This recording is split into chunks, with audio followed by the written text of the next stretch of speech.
and when he sat down at my desk, I paused the video and stared. He smiled at the camera. I turned, and for a second, I saw a woman's face in the glass. Hope all is good. Today's video is another compilation of scary stories from Reddit. All of them will be whispered. We have 4 in total. Let's not waste any time and get straight into the stories. I live in Chicago, not far from the Red Line. It's loud, busy, and full of people who've mastered the art of pretending nothing unusual ever happens. I've lived in the same neighbourhood for 6 years, and I walk the same route to and from work every single day. I pass the same shops, the same cracked sidewalk slabs, the same uncollected flyers stapled to the same crooked light poles. So, when something stands out, it does stand out. It started 2 months ago. Every morning at exactly 7:52 a.m, I'd see the same man standing on the opposite side of the street. Grey windbreaker, grey knit cap, grey nylon duffel bag, like he'd gone out of his way to blend into the concrete behind him. He never begged, never panhandled, never talked. He just stood there, same spot, every single morning. At first, I figured he was homeless. The bag looked heavy, maybe full of clothes or gear, but he wasn't slouched or dirty. He looked alert, upright, still. The oddest part, he never seemed to be watching anything, not people, not traffic. He just faced forward, arms at his sides, like he was waiting for someone who hadn't arrived yet. I tried to ignore him. Cities have weird people. Everyone has a thing. But every weekday, exactly at 7:52 a.m, he was there. Always in the same stance. Always holding that grey bag in the same way. Right hand gripping the handle, left hand resting on top. One morning, a food delivery truck pulled in and blocked my view of his corner. It lingered too long, unloading produce for a diner. When it moved, he was gone. I checked my watch. It was 7:56 a.m. I thought I'd finally missed him, until I passed the alley behind the diner and caught a glimpse of him standing between the dumpsters. Same posture, same bag, just watching me pass. He hadn't even broken stride to get there. I hadn't seen him cross the street. The next morning, he was back in his usual spot, like nothing had happened. So I started filming him, or at least I tried to. Each time I lifted my phone, something went wrong. The camera app would crash, or the footage would come out blurry. One time, the lens fogged up entirely, but it wasn't humid, and there was no condensation anywhere else. At this point, I stopped showing up at 7:52. I started leaving later, or taking alternate routes, and it worked until he began showing up somewhere else on my walk. Different street, same time, same stance, always with that bag.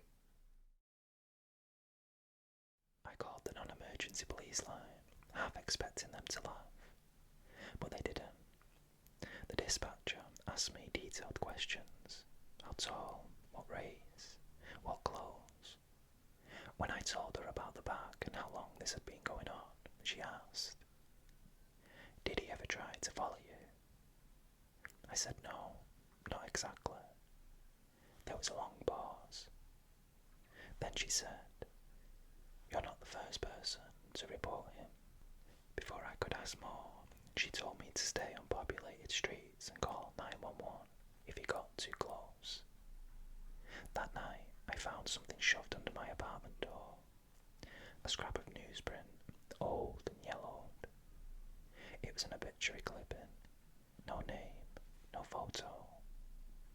Just one sentence. The man with the grey bag was finally identified. Cause of death, unknown. I don't know how it got into my building. I live in a secured complex. No one had buzzed in. No neighbours had seen anything. The next morning, I stayed home. Worked remotely. But when I went downstairs to grab some lunch, the building lobby was completely empty, except for the grey bag, sitting upright on the bench by the elevators. Zip tight, no tag, no label, just there. I didn't open it, I couldn't. I left the building and didn't come back until the night. When I returned, it was gone. I decided to end it. One morning, I walked directly up to him. It was 7:52. He was standing outside the old post office on Jackson, still a stone. I walked across the street, heart thudding, and stopped right in front of him. He looked wrong. His face was perfectly clean, but his eyes were cloudy, no visible pupils, like cataracts, but deeper. He smelled like wet concrete. I asked, "Why are you following me?" He didn't move. He just blinked once. Then he smiled, a completely ordinary smile, human, almost relieved. And he lifted the bag, not toward me, not as a threat, just opened it. Inside were dozens, maybe hundreds of small items. Driver's licenses, wallet photos, keys, lanyards, a Polaroid camera, a child's sock, a stack of printed name tags. All different names, but with one thing in common. Each tag said visitor in the top corner. Then he took out a small spiral notebook and held it out to me. On the open page, "You're the last one. 7:52 was always for you." He turned and walked into the subway entrance across the street. I followed seconds later, but he was gone.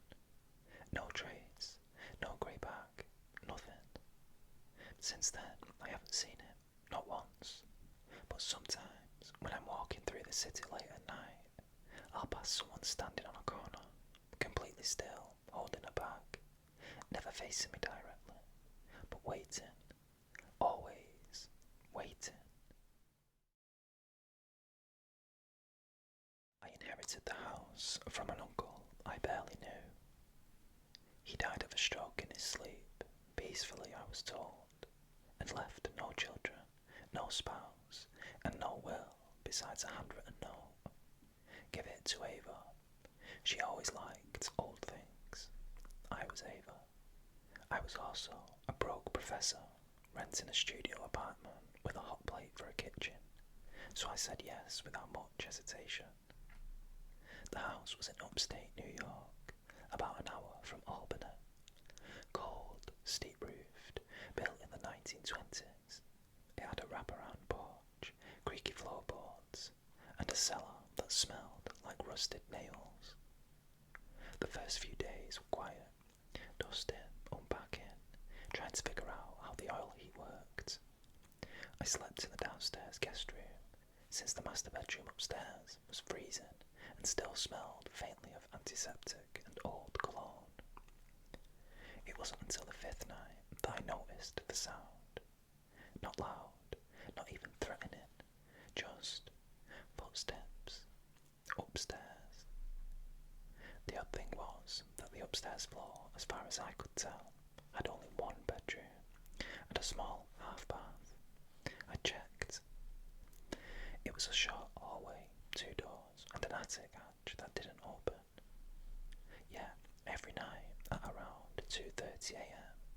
I heard someone walking up there, slow, deliberate steps, crossing from one end of the floor to the other. I tried to write it off as the house settling or heat expansion, even though I knew it wasn't. The steps were rhythmic. They started and stopped in the same place every single night. I finally decided to investigate. That night, I stayed up in the guest room with my phone flashlight ready. At 2:28 a.m, the footsteps began, soft thuds directly above me. I crept upstairs as quietly as I could. When I reached the top landing, the hallway looked longer than usual. There were now 3 doors and not 2. The third one at the very end had no handle, just chipped white paint and a faint crack running down the middle. I backed away and went back to bed. The next morning, when I returned, the third door, it was gone. I even measured the hallway, 12 feet, just like it had always been. There was no space for another room, no sign anything ever changed. But that night at 2:30 a.m, the footsteps returned, and now, when they stopped, they did so right above my door. I decided to sleep upstairs the next night. I didn't tell anyone. I didn't post online. I wanted to see if something changed based on where I was. I waited in the master bedroom with a flashlight and a folding chair pushed up against the door. The room was too cold to sleep in, so I just sat there under 3 blankets trying to stay awake. At 2:30, I heard the footsteps again. This time, they didn't start at the far end of the hallway. They started right outside the door, the same one that sometimes wasn't there. I opened the bedroom door and stepped into the hallway. The third door was back. Still no handle, but this time it was cracked open. I don't know what made me do it, but I pushed open with 2 fingers and shone my flashlight inside.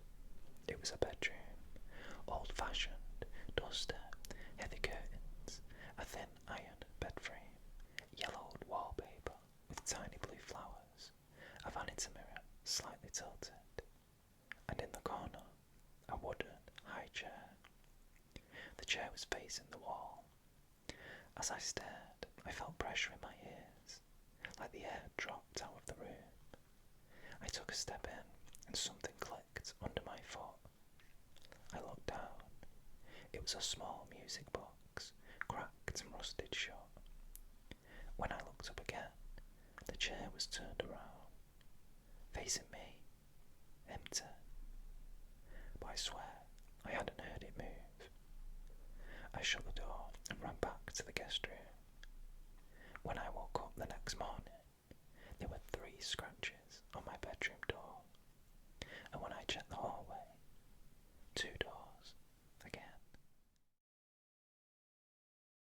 I called a local contractor and asked if he could look at the upstairs for hidden spaces, maybe a false wall or sealed room. I didn't tell him why. After an hour of tapping, measuring and muttering, he gave me a strange look and said, "This place wasn't built with a 3rd room up there. There's no cavity, nothing behind that wall except support beams." I showed him a photo I'd taken, just one, when the 3rd door had appeared again the night before. It was blurry and dim, but the door was clearly visible. He didn't say anything, just packed up and left, mumbling something about bad insulation and weird shadows. That night, I left my phone recording on a dresser in the master bedroom and went to sleep downstairs. In the morning, the footage showed 2 hours of silence, then the sound of the door creaking open, soft footsteps, and the faint tinkling sound of music, like a box winding down. Then a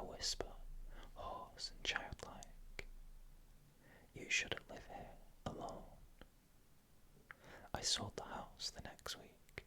I disclosed the basics: plumbing, electrical, and age, no other stuff. I don't know if the new owners hear the footsteps, or if the door ever appears for them. Hey, sorry to interrupt the stories. They will continue shortly. This is just a quick message. If you are enjoying the stories, please do consider subscribing for more. There'll be 2 new videos every week containing scary stories, all whispered. Anyway, let's get back to these stories. I got a call from HR that made my stomach drop. It was a Tuesday morning. I was halfway through my first coffee when my cell rang. A personal number, not my work phone. The woman on the other end didn't introduce herself. She just said, "Hi, could you confirm if you're still planning to return to the office this week?" I was confused. I never left. I work in IT security for a mid-sized firm in Philadelphia. Since 2020, I've been mostly remote, but I go into the office a few times a week. That week, I'd already been in Monday, handed 2 workstation rebuilds, and had a meeting with Pro Recruitment, even logged a security audit. I told her all that. She paused, then said, "But you called out. You sent an email Sunday night saying you'd be taking personal leave for 2 weeks. We processed it yesterday." I hadn't sent anything. I told her that. She read the email back to me. The phrasing sounded like something I might write, but it wasn't mine.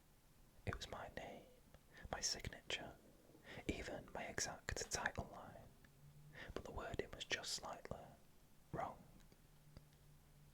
Over polite, too formal, and the email had come from my address. I checked my outbox. Nothing. My heart started pounding. Was I hacked? I tried to log into my work laptop to check, except I couldn't. Password was rejected. Reset token rejected. Locked out completely. That night, I called my boss. She sounded cold. She said she'd already spoken to me that morning. By Thursday, I was getting emails from co-workers asking if I was doing okay. One said I'd seemed off lately. Another mentioned I'd walked past her in the parking garage without saying hi, even though she waved. I hadn't been in the office since Monday, and I always said hi. I drove to the office the next morning, just walked in without badging since I knew the cleaning guy on the early shift. My desk was untouched, but someone had clearly logged in on one of the shared terminals using my credentials. I tried pulling security footage with an old admin credential I remembered, and I found something. From Wednesday morning, in fact. A man walked into the building through the east stairwell with no badge. He looked exactly like me. Same build, same haircut, even the way he moved his hands when he walked. I recognised it. But something about his posture was unnatural and rigid. He didn't look at anyone as he walked down the hall, just stared straight ahead. And when he sat down at my desk, I paused the video and stared. He smiled at the camera, right at it. Then reached up and unplugged it. I had no idea who I'd tell. No one believed me when I said I hadn't been the one sending emails or walking the halls. I sounded like I'd snapped. So I went home, and I changed every password that I had. Things got worse. Friday morning, I got a notification from my apartment building that I had filed a complaint about noise from the unit above me. I hadn't. That night, I found my front door slightly ajar. Nothing was missing, but the toothbrush was wet. The bathroom mirror was fogged, like someone had showered. I live alone. I asked my building manager to check the security footage from the hallway. The guy who walked into my unit, he looked exactly like me. Same clothes I'd worn the day before, same keyring, only something was wrong with the way he moved.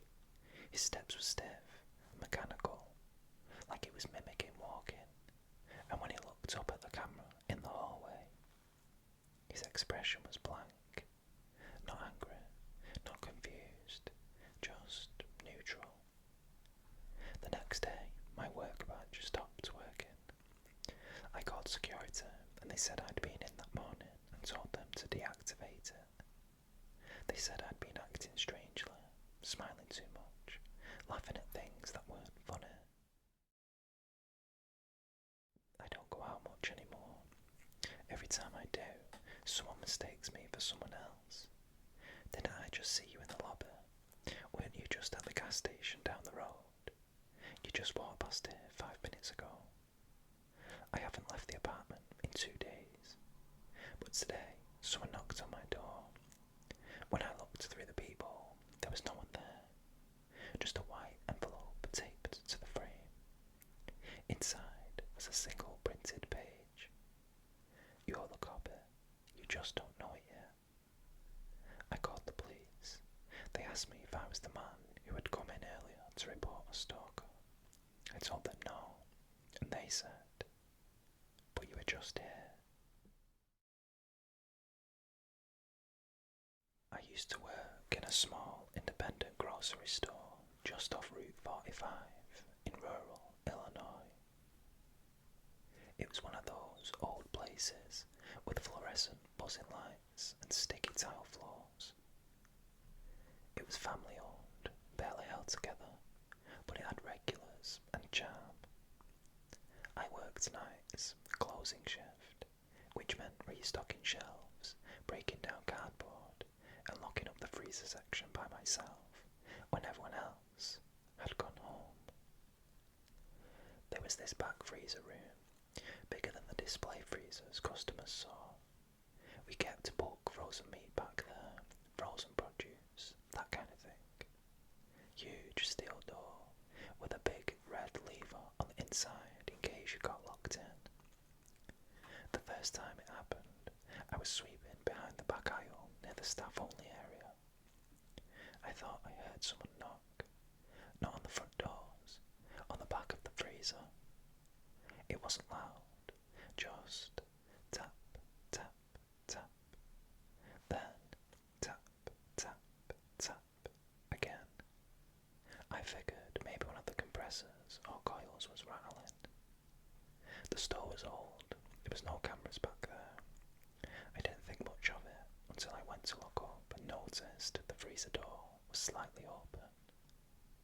The door was heavy, and we never left it ajar. It auto-sealed.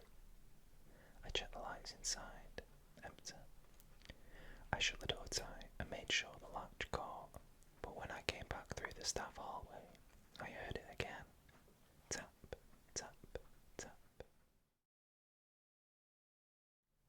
A few nights later, I was in the aisle facing the freezer section, just the regular ones this time, the ones with the glass doors and frozen pizzas. I had my headphones in, halfway through stocking, when I saw a reflection move. I turned, and for a second, I saw a woman's face in the glass. Pale, eyes sunken, hair stringy and wet looking, hanging over her face like she'd just come out of a lake. She was inside the freezer, pressed to the other side of the glass, her breath fogging it up.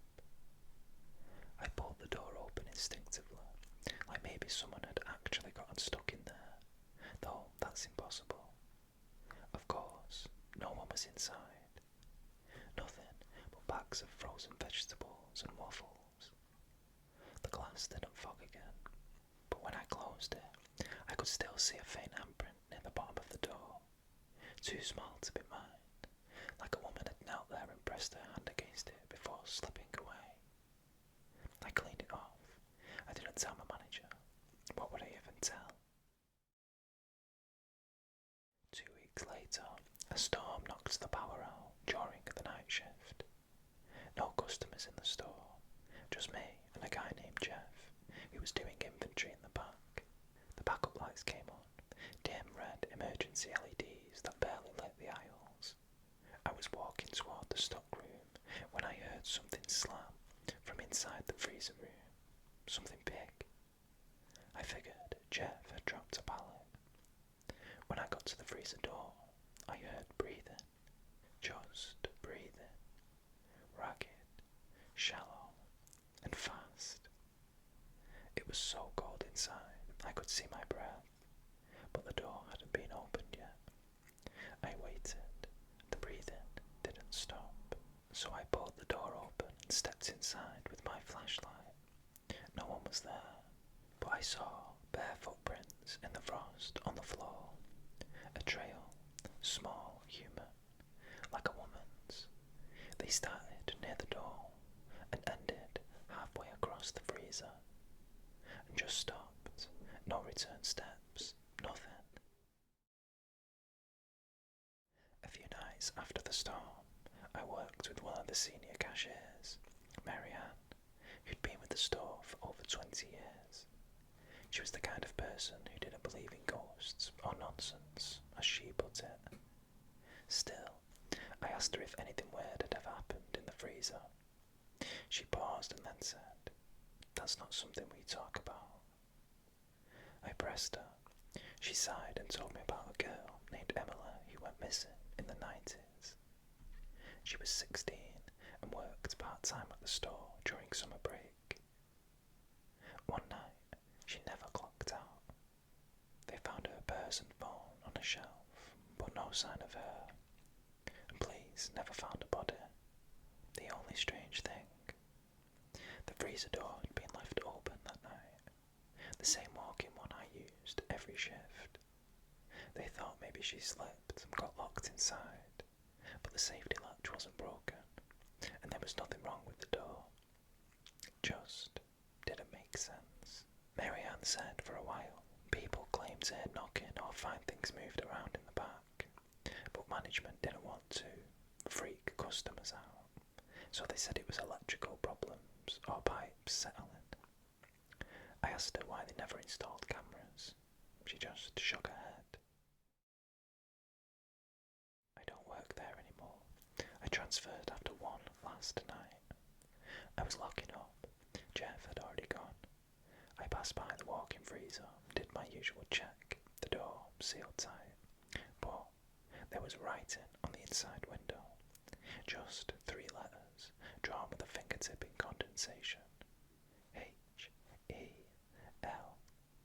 The P was still being written when I looked at it, like someone inside the freezer was finishing the word. I ran. I didn't open the door. I didn't want to see, because this time I knew I'd see her, the girl they never found, and I think she knows I saw her.